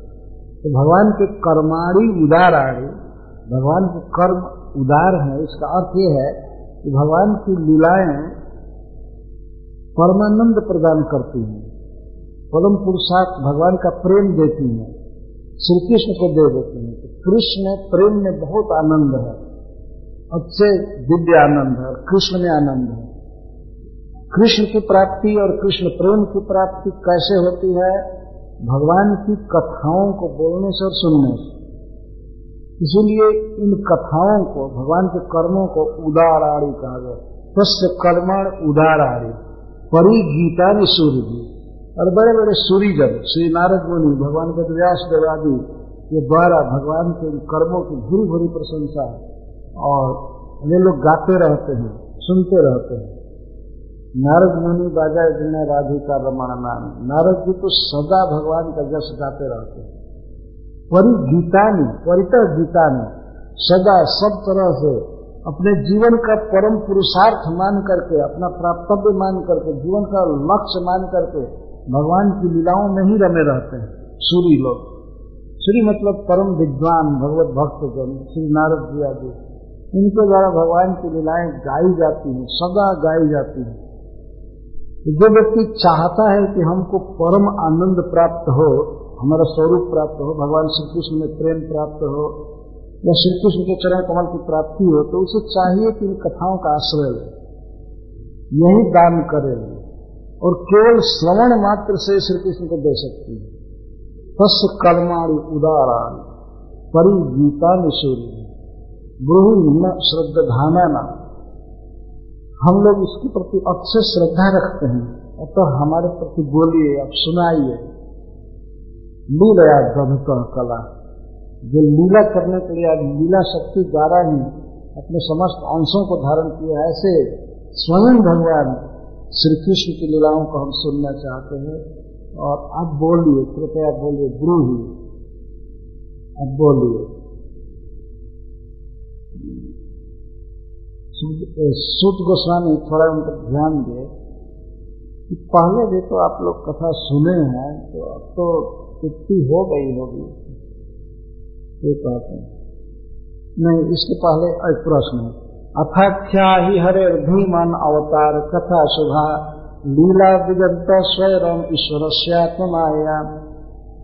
हे भीमन, हे परम बुद्धिमान सूत गोस्वामी, भगवान श्री कृष्ण अन्य जो अवतार ग्रहण करते हैं, जैसे गुणावतार, जुगावतार, लीलावतार आदि, तो उस समय जो कर्म करते हैं, ये कर्म बहुत ही शुभ होते हैं। अर्थात हरे भीमन अवतार कथा शुभा, अत्यंत सुंदर, अत्यंत पवित्र, परमानंददायी भगवान लीला करते हैं अन्य अवतारों में भी। तो आप कृपया भगवान श्री कृष्ण के अवतार चरित्रों को कहिए, कैसे वो नृसिंहदेव का अवतार लिए, कैसे वामन देव का अवतार लिए, कैसे मत्स्य अवतार, कूर्म अवतार, वामन, इस और भगवान श्री राम आदि चरित में वो प्रकट होकर के क्या क्या किए, हम उन शुभ लीलाओं को सुनना चाहते हैं। ये शुभा शब्द पूर्व से ही लगा हुआ है, शुभ का अर्थ होता है स्वरूप दायिनी, परमानंद दायिनी लीला है, शुभ इसको कहते हैं, मंगलदायिनी। और संस्कृत में मंगल शब्द का अर्थ होता है, एक धातु है क्रिया मंगी, उसका प्रयोग होता है गतव, मंगी गतव। ये मंगल शब्द का जो प्रयोग किया जाता है ये गति के अर्थ है। गति के दो अर्थ होते हैं। गति का एक अर्थ होता है आश्रय, गंतव्य, जहां जाना है उसको भी जैसे कहते हैं उसकी गति हो गई, उसको सदगति मिली, इसका मतलब जो प्राप्तव्य लक्ष्य है उसको भी गति कहते हैं। और वहां जाने का जो स्पीड होता है या साधन होता है उसको भी गति कहते हैं। क्या ये दोनों अर्थ है। वास्तव में प्रत्येक जीव चल रहा है इस संसार में। जैसे एक शरीर छोड़कर दूसरा शरीर प्राप्त करता है, इस शरीर में भी कहीं चल रहा है। इसीलिए जीव को मुसाफिर कहा गया है। ये प्रकट बात है, मुसाफिर है, चल रहा है, हमेशा चल रहा है। इस शरीर को छूटने के बाद वो दूसरे शरीर में फिर चलेगा। इससे होता है कोई उसका गंतव्य है, कोई उसका परम लक्ष्य जहां वो जाना चाहता है। तो परम लक्ष्य है क्या? परम लक्ष्य है श्री कृष्ण चरण, भगवान की प्राप्ति, भगवान के साथ हो जाना, उनका पार्षद हो जाना, यही जीव का गंतव्य है। और गति चाहे जो हो, तो गति वास्तविक क्या है? गति वास्तविक है कि भगवान का नाम जपता है, भगवान की कथा सुनता है, पूजा करता है। अगर ठीक से चल रहा है तो गति का है। तो मंगल शब्द का अर्थ होता है जो ठीक से रास्ता चले, रास्ते में भी कोई कष्ट न हो और गंतव्य पर पहुंच जाए ठीक से, तो इसको मंगल कहते हैं। और मंगल का क्या अर्थ है कि रास्ता में ही एक्सीडेंट हो गया, कोई मर गया, कुछ हो गया, गंतव्य तो बहुत दूर की बात है। रास्ता भी ठीक से नहीं चला और गंतव्य भी नहीं पाया, तो इसको अमंगल कहते हैं। ये शुभ का अर्थ है कि भगवान की लीलाएं मंगलदायिनी है, मंगल करती है। व्यक्ति इस जीवन में ठीक से जिएगा, खाएगा, पिएगा, धन धन बना रहेगा, कथा सुनने पर भगवान में मति लगी रहेगी, कोई रोग आदि का बहुत आक्रमण नहीं होगा और आनंद से चलेगा और फिर विष्णु चरण की प्राप्ति कर लेगा। ये कैसे हो सकता है? गंतव्य की प्राप्ति कराने में और रास्ता भी ठीक से चलाने में कौन समर्थ है? वो है कृष्ण कथा। केवल श्रवण कीर्तन से, श्रवण कीर्तन से इस जीवन में आदमी ठीक से जिएगा, ठीक से रहेगा और आगे भगवान का चरण कमल प्राप्त करेगा। इसको मंगल कहते हैं। जैसे कोई व्यक्ति कहीं जा रहा है, मान लीजिए किसी बड़े धाम में उसे जाना है या कहीं किसी शहर में जाना है, कार पर जा रहा है, पूरा परिवार 4-5 आदमी है कार में, तो कार में उसको पर्याप्त पैसा है, कहीं रास्ते में टोल टैक्स लगेगा या डीजल तेल घटेगा तो पैसा लेने के लिए, भूख लगेगी तो कहीं खाएगा पिएगा, और अगर बेचारे भीख मांगे भी मिले तो उनको भी कुछ दे सकता है। एक प्रकार मान लीजिए उसके पास ठीक से पैसा है, चक्का में ठीक से हवा है, हवा भी है, तेल भी है, सब है, और जो गाड़ी ड्राइव कर रहा है उसका दिमाग बिल्कुल ठीक है, तो पिया पाया नहीं है, ठीक है। अगर गाड़ी में कोई एक्सीडेंट नहीं हुआ, ट्रैफिक जाम नहीं हुआ, कोई विपत्ति नहीं आई, तो इसको माना जाता है ये मंगल है, इसको मंगल कहते हैं। और वहां जहां जाना है उसे, जो उसका साध्य है, वहां ठीक से पहुंच गया। ऐसा नहीं कि वहां पहुंच करके ही उसको नाम मिलेगा। जो निराकार भजन करते हैं उनको कुछ नहीं मिलेगा, क्योंकि भगवान अगर निराकार है तो इनकी तो भेंट भी नहीं होगी। कितने पागल है, इनकी भेंट होने वाली नहीं है। कौन ठहराएगा, कौन पानी का पूछेगा, कौन वेलकम करेगा, इनका कोई ठिकाना नहीं। ये सरासर केवल अज्ञान है, वास्तव में बिल्कुल इम्प्रैक्टिकल चीज है। लेकिन फिर भी लोगों की मति ऐसे फंसी हुई है, तो उसमें तो अमंगल अमंगल नहीं, शुरू से ही अमंगल है। और गंतव्य सारा अमंगल है। परंतु वैष्णव पंथ है, भगवान श्री कृष्ण की भक्ति, इसमें प्रारंभ से ही मंगल है और अंत में श्री कृष्ण मिलेंगे ही। कई बार गीता में भगवान कहते हैं जो ऐसा करेगा तो मैं मिलूंगा। मन मना भव मद भक्तो मध्याधि नाम नमस्कुरु मामे वैश्य सत्यम के प्रति जाने प्रियो से। अगर तुम मेरा भक्त बनोगे, मुझे मन लगाओगे, मेरी पूजा करोगे, मुझे नमस्कार करोगे, तो मेरे पास ही आओगे, इसमें कोई डाउट नहीं है। और मैं बिल्कुल सत्य बोल रहा हूं। भगवान कभी झूठ नहीं बोलते हैं, लेकिन मनुष्य को समझाने के लिए मनुष्य के स्टाइल में बोल रहा है। मैं क्रिया खाकर कहता हूं, शपथ खाकर कहता हूं, ये कहने की कोई जरूरत नहीं है। लेकिन मनुष्य ऐसा है कि बिना क्रिया खाए, बिना शपथ किए बात मानेगा नहीं। ऐसा वास्तव में स्वभाव हो गया है। कभी कभी तो मनुष्य ऐसे बोलता है मैं तुमसे बिल्कुल सत्य बोल रहा हूं, हो सकता है पूरा झूठ बोल रहा है। और ऐसा कहने पर तब आदमी मानते हैं कि हाँ ठीक। कहीं कहीं हम बांचते हैं, लोग लिखे रहते हैं यहाँ शुद्ध देसी घी मिलता है, शुद्ध देसी घी। हो सकता है उनकी बातें झूठ हो, उसमें कोई मिलावट हो, कुछ हो, इनके भी लिखते हैं। और उस पर भी अब कुछ लोग तो यहाँ 100% शुद्ध देसी घी मिलता है ऐसे शुद्ध देसी घी। हो सकता है कि 100% डालडा हो, डालडा भी शुद्ध नहीं मिलता है। अब तो ये दशा है। पर मनुष्य लिखता है। ये मोबाइल फोन वाले क्या शपथ करते हैं, आपको फुल टाइम तक टाइम देंगे, फुल टाइम तक, इतना नहीं, चार्जिंग नहीं करना है, जीवन भर आप इसको लीजिए, प्राप्त आएगा। लेकिन कब तक देखा जाता है कि बाहर से कॉल आता है या पकड़ता नहीं, बाद में शिकायत करते हैं, वो फोन करने वाला हमने आपको बार बार फोन किया, लगा नहीं। जाकर पूछो कंपनी से जिसने शपथ किया है ऐसा करेंगे, ऐसा करेंगे, करेंगे। ये जिम्मेवार कौन है? कोई जिम्मेवार नहीं है। ये सब धोखाधड़ी चल रही है दुनिया में। एक बार हम लोग एक घटना याद आ गई, हम और राधा रमण महाराज और 2 आदमी और जा रहे थे एक जगह, तो बिहार नामक गांव में जा रहे थे, टांगा पर चढ़े थे 4 बार। तो रोड बहुत खराब था, बहुत खराब। हम लोग चढ़े थे, जाने में रात हो गई जहां जाना था। बीच बीच में एक लड़का पूछता था जो हमारे साथ था, एक बार कब पहुंचल गई कब पहुंचेंगे हम लोग? तो वो कहता था बाबा रोडवा से पूछी जब वो कहता था यार कब पहुंचेंगे भाई, कितना टाइम लगेगा, तो यही कहता था रोडवा से पूछी, हमरा से मत पूछी। मतलब क्यों धीरे धीरे चल रहा हूं, आप रोड से पूछिए। इतना गड्ढा है, इतना खराब है कि बहुत कम स्पीड से घोड़ा चल रहा है, तो हम क्या बताएं? इसका मतलब हमको दोष मत दीजिए, रोड से पूछिए। हम लोग हंसते गए।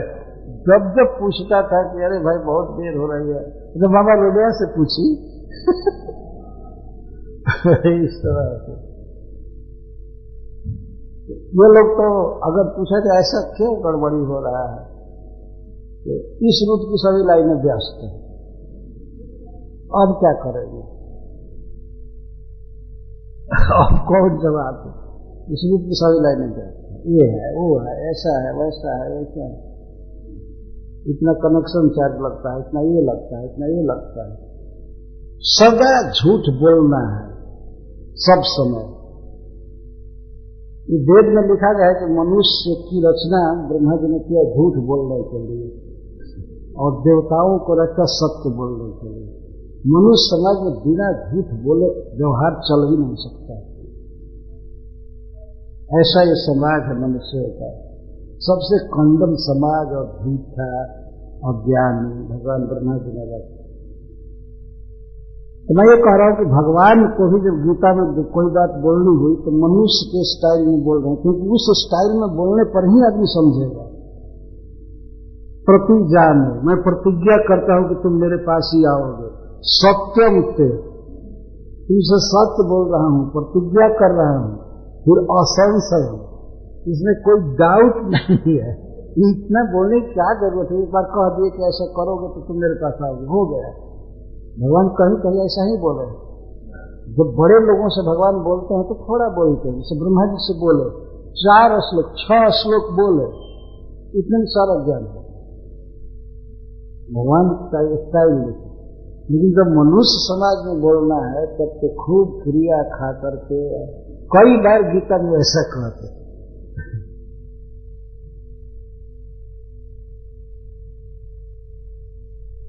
एक बार और कहते हैं ना, कई बार ऐसे बात बोलता है कि भगवान तुम मेरे पास आओगे, लेकिन मैं ज्ञान दे रहा हूं, उसमें कोई संशय नहीं है, वो नहीं है, वो नहीं है,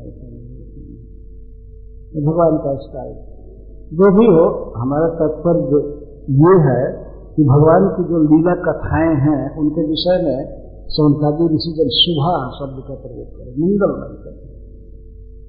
इस जीवन में भी व्यक्ति पूर्ण कृष्ण भावना भावित रहेगा, धन धन भी बना रहेगा, शरीर भी स्वस्थ रहेगा, परिवार ठीक से रहेगा, कथा सुनने वाले को, और अंत में तो भगवान का चरण कमल है ही जाएगा। तो गति अर्थात पथ, साधन और साध्य दोनों उसका कंप्लीट रहेगा। यह कहकर के अब ऋषि लोग कहते हैं, वयम तुम विकृत्या न उत्तम श्लोक विक्रमे दक्षिणवतां रसज्ञानां स्वादु स्वादु पदे पदे।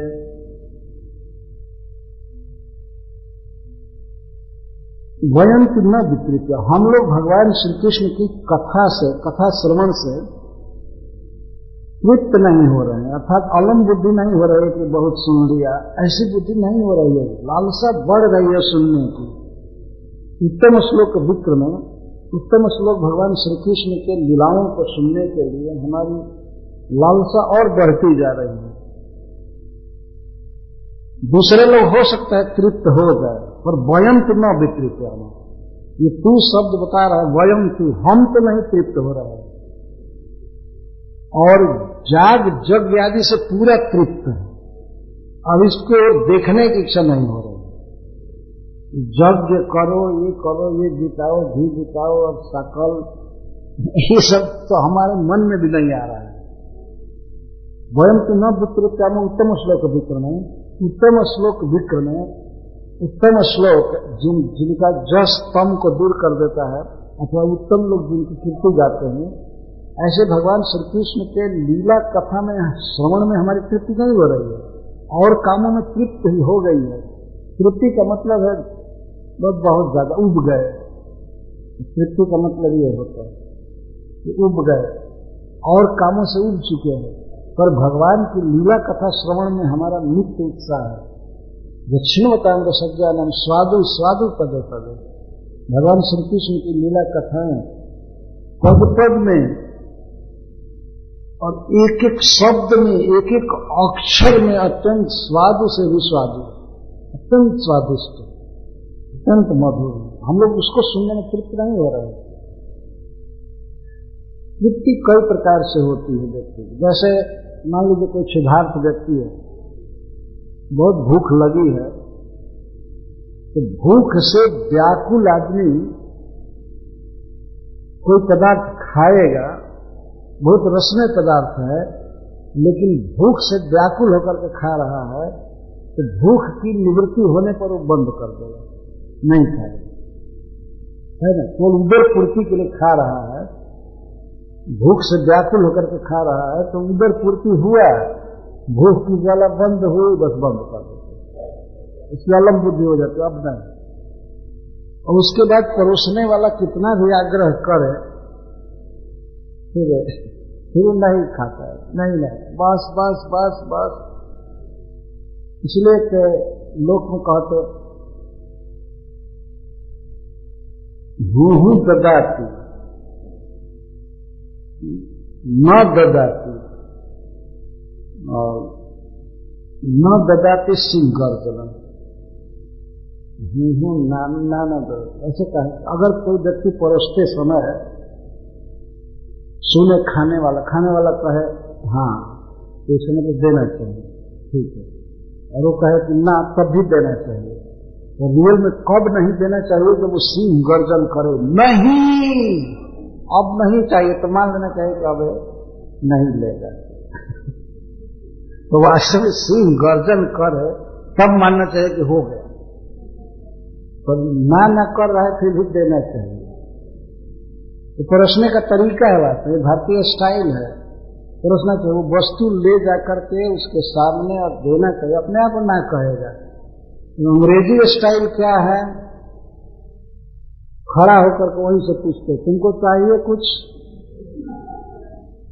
एक बार हमारे मंदिर में, कृष्ण वर्धन मंदिर में फीस्ट चल रहा था, तो एक अंग्रेज भक्त को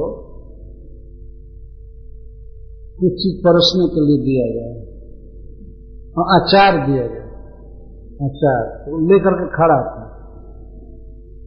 तो किसी ने कहा कि क्यों नहीं सर्विस कर रहा है भाई? यू नॉट सर्व, तुम सर्व क्यों नहीं करते हो? तो कहते नो वन इज आस्किंग, कोई मांग नहीं रहा है।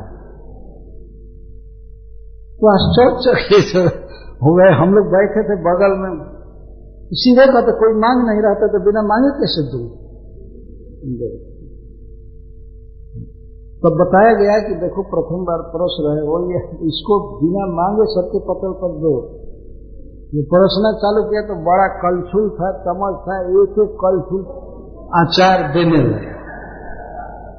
इसको पता नहीं था कुछ, तो कुछ ने देखा अरे ये क्या कर रहा है, तो बाद में समझाया कि बिल्कुल थोड़ा थोड़ा थोड़ा थोड़ा दो, लिटिल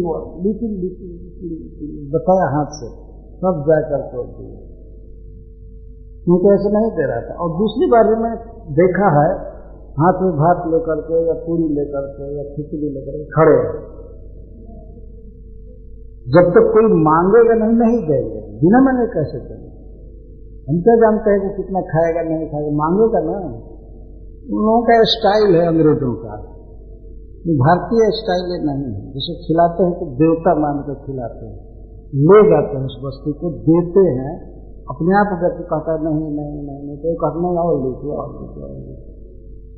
फिर कुछ परोसने वाले ऐसे भी जगह जगह मिल जाते हैं, वो खिलाने की अपेक्षा बचाने के फेर में ज्यादा रहते हैं कि कौन खाए और स्टॉक बच जाए।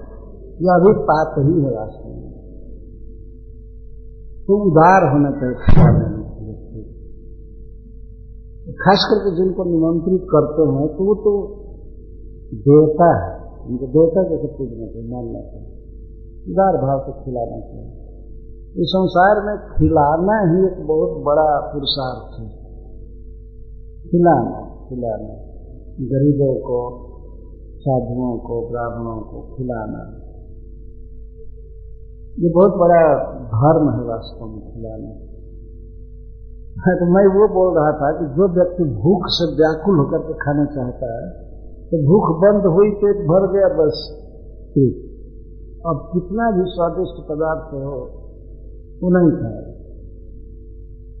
कुछ लोग ऐसे हैं संसार में जो कथा सुनते हैं, किस लिए? समाज कहता है कि सुनना चाहिए, परिवार भी कहता है सुनना चाहिए, और बस कथा सुन लिए, भूख मर गई, इसके बाद अब सुनने की इच्छा नहीं है। तो ये आस्वादन नहीं करते हैं। भूख से व्याकुल व्यक्ति भोजन का आस्वादन नहीं करेगा, वो बस गाबर गुबर खा करके पेट भर कर उसके बाद। तो कुछ ऐसे काम करने वाले होते हैं कि भोजन का आनंद नहीं लेते हैं, पेट भर गए बस चले चले चले फोन आने लगा जाने, इस तरह से अवलंब बुद्धि होती है इनकी। दूसरे प्रकार के ऐसे लोग होते हैं जो अरसज्ञ होते हैं, जैसे पशु, तृतीय ऐसे होती है। पशुओं में ये ज्ञान नहीं होता है, तो उनकी ये मांग नहीं होती है ये अच्छा चीज है, ये बुरा चीज है, ये हो, कुछ भी वो खाने लायक हो उसी से खा करके पेट भर लेते है ना। जो चीज डाली है अगर उनके खाने के अनुसार एक चीज है तो वही खा करके पेट भर लेंगे, और इसके बाद अमृत भी दीजिए तो नहीं। कुछ लोग ऐसे हैं संसार में, उनको भगवान की कथा से मतलब नहीं होता है। कोई भी बात हो, कोई भी चर्चा हो रही हो, प्रवचन हो रहा हो, टोटल भगवान के विरुद्ध भी हो तब भी सुने और वही सुन करके तृप्त हो जाए। बस इस प्रकार के और असभ्य लोग होते हैं। कोई प्रवचन करने वाला कह दिया भगवान निराकार है, ये है वो है, बस मस्त हो जाएगा। उसको ये विचार होता नहीं कि वास्तविक रस क्या है, भगवान की कथा वास्तव में है क्या, क्या सुनना चाहिए, क्या नहीं सुनना चाहिए, इस प्रकार का विचार नहीं। जैसे पशुओं में ये देखा गया है अज्ञान, ऐसे वो ज्ञान रह करके बेचारे को क्या करे मान लीजिए अच्छा था कि खाना चाहता उसको तो मिलता नहीं है, लेकिन पशु के उदाहरण से केवल उनको और असभ्यता को प्रकट किया जा रहा है। जो मिला बस वही था, इन्हें सत्संग हो रहा है, वह कथा है, प्रवचन है, पता नहीं क्या कचरा उगल रहा है प्रवचन करने वाला, लेकिन फिर भी तृप्त हो जाता है। एक हमारे यहाँ से व्यक्ति गया था प्रवचन सुनने, एक आदमी का आया, वो स्कान का भक्त, वो आया, हमने पूछा कि कैसा प्रवचन, अरे बहुत अच्छा था, खूब प्रशंसा करेगा, बहुत अच्छा। मैंने कहा उसमें से एक दो बात सुनाइए, क्या अच्छा लगा बात। और इतना हाई क्लास का प्रवचन हो रहा था कि हमारे समझ में कुछ भी नहीं आया।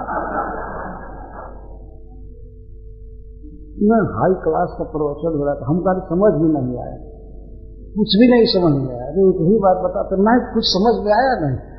तो मैंने कहा कि जब समझ में नहीं आया तो हाई क्लास का था कि लो क्लास का, एक कैसे निर्णय कर लिया, वो समझ में आया ही नहीं कुछ। जैसे तो चिड़िया बोलते हैं कुछ समझ में नहीं आता है ना, नहीं समझ में आया, इसीलिए हाई क्लास का प्रवचन है।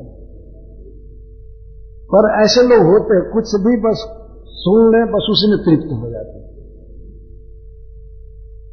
नैमिषारण्य के ऋषि लोग ये बात कर, कुछ लोग होते हैं जो तृप्त नहीं होते हैं। कुछ उदाहरण, जैसे मान लीजिए कोई गन्ना चूस रहा है, तो देखा गया है कि अगर गन्ने के शिखर से चालू करो तो पर्व पर प्रत्येक पोर पर रस वर्धन होता रहता है और नीचे गाढ़ रस रहता है, तो उसकी रुचि बढ़ती जाती है।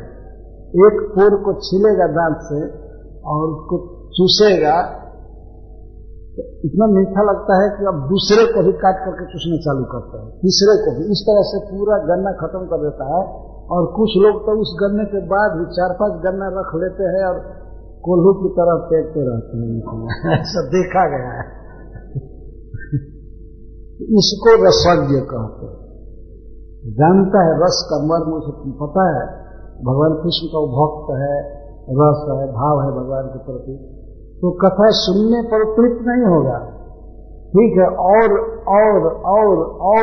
भगवान का गुणानुवाद हो रहा है, वो सुनता जाएगा। और अगर गन्ना पूरा हो गया, इसमें मतलब एक दिन की कथा पूरी हुई तो दूसरे दिन भी सुनेगा, तीसरे दिन भी सुनेगा। गन्ना आता है तो कभी 7 गन्ना तो चूसेगा, सप्ताह करेगा। हरे कृष्णा कृष्णा कृष्णा हरे हरे, हरे राम राम राम। तो वयम